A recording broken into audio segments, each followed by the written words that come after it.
What's happening, everyone, and welcome to another episode of Unparalleled Sports Talk with yours, Kwame Fisher Jones. As always, I am him. And as the MVP debate, or actually should just be a discussion, because as I said in the previous podcast, Shea Alexander should be the MVP, is the MVP, bottom line, move on, point blank, period. An interesting question has come about. What about Jayson Tatum? And when you think about Jayson Tatum and the success he's had in the recent years, it kind of feels like you keep waiting on Jayson. He's kind of like that ride you've been waiting for. And eventually, when you decide to find another mode of transportation, that's when the ride shows up. I don't know if Jayson Tatum is going to show up once we decide to move on from him, or maybe start paying more attention to Jaylen Brown or look into a team. But on a team that's loaded with Drew Holiday, Kristaps Porzingis, Drew Holiday, all-star, champion, Kristaps Porzingis, all-star, Jaylen Brown, all-star. It should be no surprise the Celtics are successful or having a great year. However, I, like most people, are just sitting there waiting on Tatum and expecting at some point the Celtics to implode.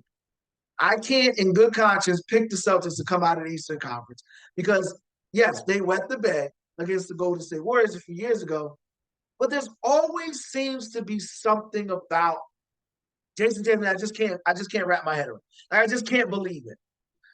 And we can get to the most recent failures, but when you think about Tatum and you look at it, it's like, I don't know what could it be, I mean, Lil Wayne, to quote the great philosopher Lil Wayne, there's people that say, he says that people don't like Jayson because he's light skinned. And there is a component of the fact that, the cat does kind of like an R&B singer. It's like every time he scores, you hear in the back of your head, you're getting bodied by a singer. That's shout out Back to Back by Drake. But it's like the perception of Tatum as well, it's kind of nothing. He's not splattered all over the television, the commercials. He's not the most recent commercial. And it's boring. It talks about how his mother taught, and then, let me fix that. The commercial in itself is nothing memorable.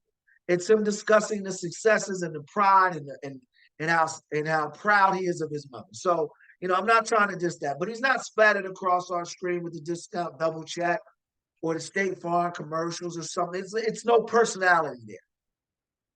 And that's Jayson Tatum. He's been the best player on the best team for what feels like the last 3 seasons, yet he hasn't won an NBA title.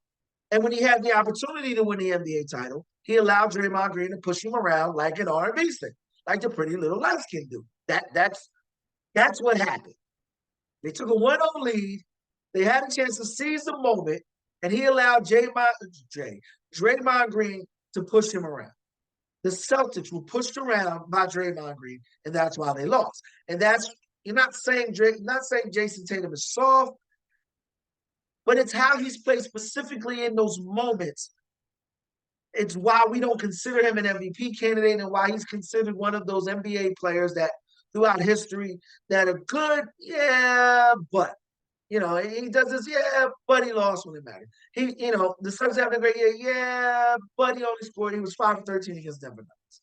You know what I mean? In a critical game on national TV. You think about that choke job, specifically against the Miami Heat back in 2019, 2020, when the Celtics were the third in the Eastern Conference team. I don't want to go too far back, 4 seasons, but think about that.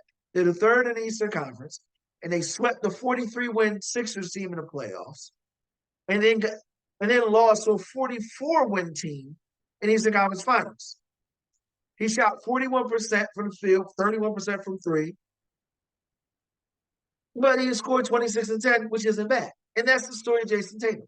No matter what, it's 26 and 10. 2021, 2022 is the moment, the most, and this is where it gets really disappointing, where you really start to remember, you really start to say, yeah, but in 2021, he sees the moment disappointing. He was outplayed by Steph Curry, and that still resonates. On his own court, that still resonates. And he mentioned that that's why, and people say that's not the case, but it is.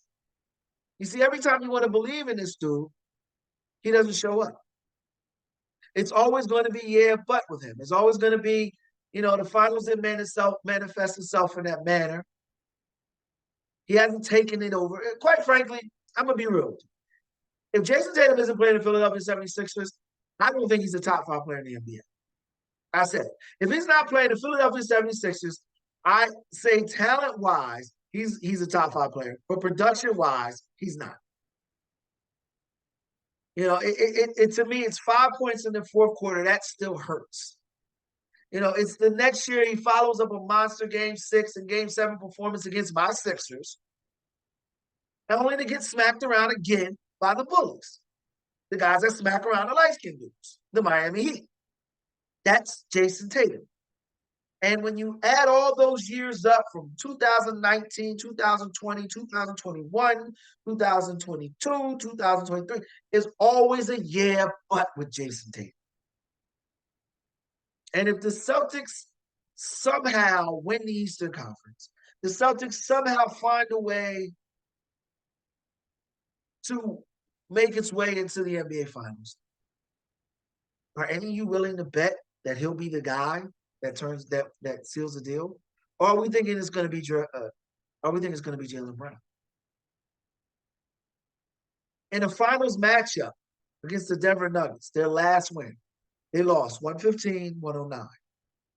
That happens. Critical game in Denver, whatever, that happens. But 5 for 13, my guy. 15 points, my guy. Not only MVP is that not, top 5 player that's not. And it's got nothing to do with the Golden State Warriors. It's that game on the heels of a 105-104 loss where you shot 8 for 21 against the Cleveland Cavaliers and you lost 105-104 and they were without Donovan Mitchell. Wow. See, that's the Jayson Tatum that we've been getting. That's the ride that hasn't shown up. That's the dude that we all keep expecting is going to come out and play. That gives us the 42% against the top 6 teams in the NBA. You're 3 in the Eastern Conference, 2 in the Western Conference. 3 in the Western Conference, 2 in the Eastern Conference. That's the team that's 4-6 against your Denvers, your Minnesotas, your Milwaukees, your Clevelands, and your OKCs. That's the guy that shoots 42% against those teams, but shoots 47% against the Sixers and the rest of the teams he's comfortable with. I think that's how we can sum up Jayson Tatum. I think everyone would agree with that. I think we can sum it up as a dude that if you make him uncomfortable, it's going to affect his play. He's not going to give you the true grit, the toughness, the gritty, grinding buckets. He can go 8 for 21, but can he get 16 rebounds and give you the last 3 buckets in the fourth quarter to seal the win? Not if he's not playing against the Sixers.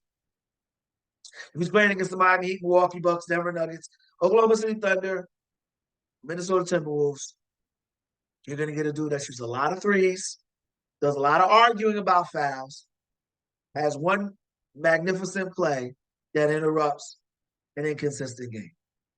And in the end, we'll still be waiting on Jayson Tatum. And if you're not a Celtics fan, you'll still be sitting here saying, I keep getting bodied by a light skin.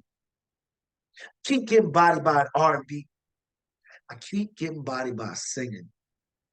Because that's what it is. That's what it comes down to. He should be the best player in the Eastern Conference, playing on the best team in the Eastern Conference. But instead, he's a guy who we all consider to be nothing more than a blip in the radar. Nothing more than a guy we think can do it. A guy that we believe should be doing it, that up until this point hasn't done. And that could quite possibly be the most disappointing thing about Jayson Tatum. Not the fact that we're all standing around waiting for him and he never shows up. So some people have rode off on the Shea Gilgeous-Alexander bus or the Nikola Jokic bus, Joker bus, or decided to reside back and on the LeBron James bus, or even looking to other players, hoping they get healthy on the Embiid bus, or, you know what, I'd rather wait on the Anthony Edwards bus. And we're tired of it. I guess is the best way to put it. So no, Jayson Tatum isn't an MVP candidate. Yes, he's playing on the best team, but they've got the best assortment of players next to possibly Denver. I mean, Kristaps Porzingis, all-star. Drew Holiday again, all-star. Champion, top defensive player. Jaylen Brown, all-star. Highest paid player in the NBA. These are dudes that are pretty damn good. And if you add any of the other top players on that team, they'll probably still be pretty damn good. But I don't know if you can say the same thing about putting Jayson Tatum on some of the other teams. Maybe that's what it is. He's a prisoner of the perfect team. That during the regular season is always going to be a top 2 team, but during the playoffs is always going to be in the picture, but never going to take it over. Never be the people in, no, never be the participant in the NBA finals. I think that's what it all says about Jayson Tatum. And that's what's disappointing. That's why we'll still be waiting for Jayson Tatum. That's why so many people have hitched their ride someplace else. That's it for this episode of Unparalleled Sports Talk. If you enjoyed the podcast, make sure you like, share, subscribe, do whatever your podcast platform allows you to do. And as always, until next time, I appreciate your time and year. Be easy.